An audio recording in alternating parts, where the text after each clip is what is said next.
Hello everyone, welcome back to my channel. আমি দেবান্তি তোমাদের সামনে নিয়ে চলে এলাম আবার একটা নতুন ভিডিও। আজকের ভিডিওটা কিন্তু একটু দুপুর একটু সকাল এইভাবে স্টার্ট করেছি। এখন ওই 11:30-12টার মতন বাজে। এখন আমার প্রায় অনেক রান্না বাকিও আছে, আবার অনেক কয়েকটা শেষও হয়ে গেছে। তো ভিডিওটা শুরু করেছি অনেকটা দেরি করে। বললাম যে কিছু কাজ বাকি ছিল, সেই মুহূর্তে আর ভিডিও করা সম্ভব হয় না, তাই ভাবলাম একটু দেরি করেই আমি ভিডিওটা শ্যুট করব। এইদিকে তো রান্না চাপিয়ে দিয়েছি। তো আজ হচ্ছে বাড়িতে কি কি মেনু হচ্ছে সেটা তোমাদেরকে দেখাতে পারবো কি না সেটা ঠিক আমি জানি না। এই ভিডিওটা কিন্তু অনেক দিনের করা। আমি এই ভিডিওটা যখন শ্যুট করছি তখন ভিডিওটা এডিটিং করতে করতে আমি ভিডিওটা দেখছি আর কি। তো ফাইনালি দেখিয়ে দিলাম আজকে কি মেনু হচ্ছে। প্রথমেই দেখিয়ে দিচ্ছি আলু করলা ভাজা চলছে। এখন একটু মচমচে করে আলু করলা ভাজা করছি। আমার আলু করলাটা ভাজাটা না আগে খেতে ভালো লাগতো না, এখন ইদানিং কেন এমন হয়েছে কি জানে, আলু করলাটা বেশিই ভালো লাগে, মানে ওই দিয়েই অল্প ভাত চলে যাবে আর কি। আর এটা হচ্ছে বাবান সোনার জন্য হালকা পাতলা একটা ঝোল বানাই, যেমন বানাই প্রতিদিন। আর আমাদের হবে মাছের ঝোল। এখানে দেখছো আমাদের পুকুরের মাছ আছে, 2 রকম মাছ আছে। এখানে আছে ওই সাইপিনাস, আর একটা আছে রূপচাঁদ, যেটাকে বলছি যে লাল মাছ হয় না সেটা। রান্না করতে করতে উপরে এলাম ফ্রেন্ডস, কারণ হচ্ছে এত জল ঝড় নেমেছে, তারা তোমাদেরকে দেখাচ্ছে। সবটা ছাদ থেকে তুলতে অনেকটা দেরি হয়ে গেছে। আমি অবশ্য করি না, মাই করেছে। আমার এইমাত্র রান্না শেষ হলো, রান্না করতে করতে নয়, এইমাত্র রান্না শেষ করলাম। নিচেরগুলো যা ছিল সব তুলেছি রান্না করতে করতে, আর এখন রান্না শেষ হলো।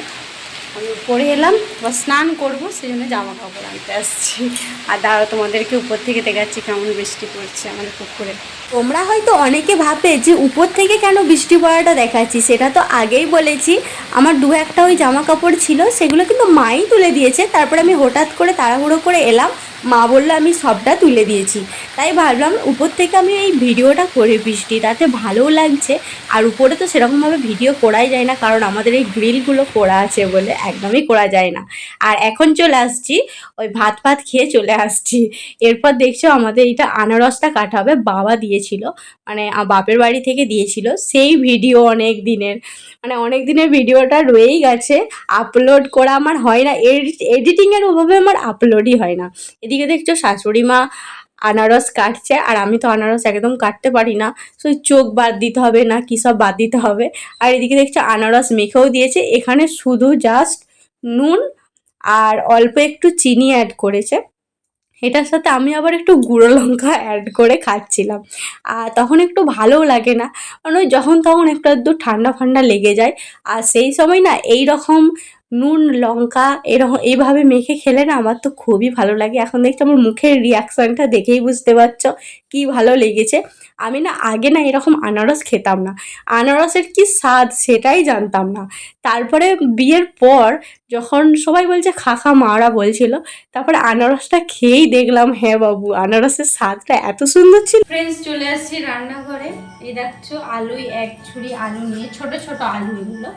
তো ছোট ছোট আলু আজকে রাতে হবে পনির হবে, মানে পনির আলুর দম যাকে বলে, আলুর দমই হবে। তারপরে তোমার দাদাভাই বললো যে একটু পনির এনে দেবো, তাহলে ওই আলুর দমের সাথে একটু পনির দিয়ে দেবে, তাহলে আরও খেতে ভালো লাগবে। তো সেই জন্য তাই করছি। দুপুরে বলছি, সেই ভাত খাওয়ার পর আনারস মা কাটলো, তখন খেলাম, তখন সেই কথাই ছিল, আর কথা হয় না। আর এখন চলে আসছি একেবারে সন্ধ্যাবেলা থেকে। সন্ধ্যা এখনও নয়, এখন ওই 7:30-8টা বাজতে চললো। সন্ধ্যা আর কখন, এখন মানে বর্ষাকালটাই, এই বর্ষাকালটাই না, এই বর্ষাকালটাই কেন কি বকছি। তো যাই হোক, তো চলো করে ফেলি আলুর দম। পনিরটা রাখা আছে, ওই ফ্রিজে রাখা আছে। এগুলোকে আগে সেদ্ধ করতে দিয়ে দিই, সেদ্ধ করে খোসাগুলো ছাড়িয়ে ফেলবো। হ্যাঁ তুমি তো জানোই না আমার দুধ খাবে, আটটা তো বাজিয়ে গেল।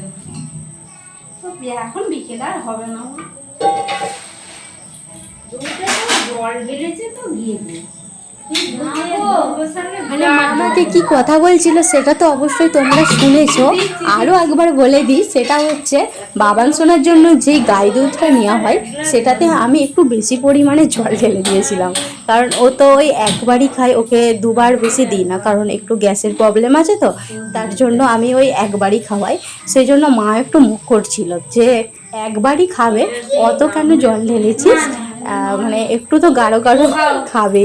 আর আমি কি আর করব, আমি ভুল করে মানে মানে ভুলবশত ঢালা হয়ে গেছে। চলো পনিরটা কেটে ফেলি। সেদিকে আমি আলুটা বসিয়ে দিয়েছি সেদ্ধ করতে, যে গোটা গোটা আলুগুলো দেখালাম ধুয়ে তো সেদ্ধ করতে দিয়ে দিয়েছি, গ্যাসে বসিয়ে দিয়েছি। ইন্ডাকশানে বসে না, ইন্ডাকশানটা গোলমাল করেছে। চলো পনিরটা কেটে ফেলি। আলুটা ওইদিকে আমি বসিয়ে দিয়েছি সেদ্ধ করতে, এরপর চলো পনিরগুলো ঝটাফট করে সাইজ করে কেটে নিই, তারপর তো ভাজতে হবে হালকা তেলে। পনিরটা আমি সাইজ মতো কেটে নিচ্ছি ফ্রেন্ডস। আর অনেকটা পনির এনেছে তাই হাফটা রেখে দিয়েছি। অনেকটা পনির, অতটা খেতে পারবো না কেন, মানে শরীর খারাপ হয়ে যাবে খেলে আর কি।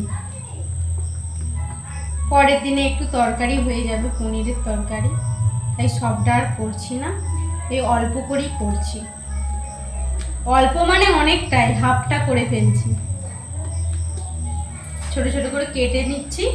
আর একটা বাকি আছে, নুন হলুদ দিয়ে মাখিয়ে রেখে দেবো। তারপরে আলুর দমের জন্য মশলা তৈরি করতে শুরু করে দিয়েছি। ওইদিকে কিন্তু আমার আলু সেদ্ধও হয়ে গেছে আর আলুর খোসা ছাড়ানো হয়ে গেছে।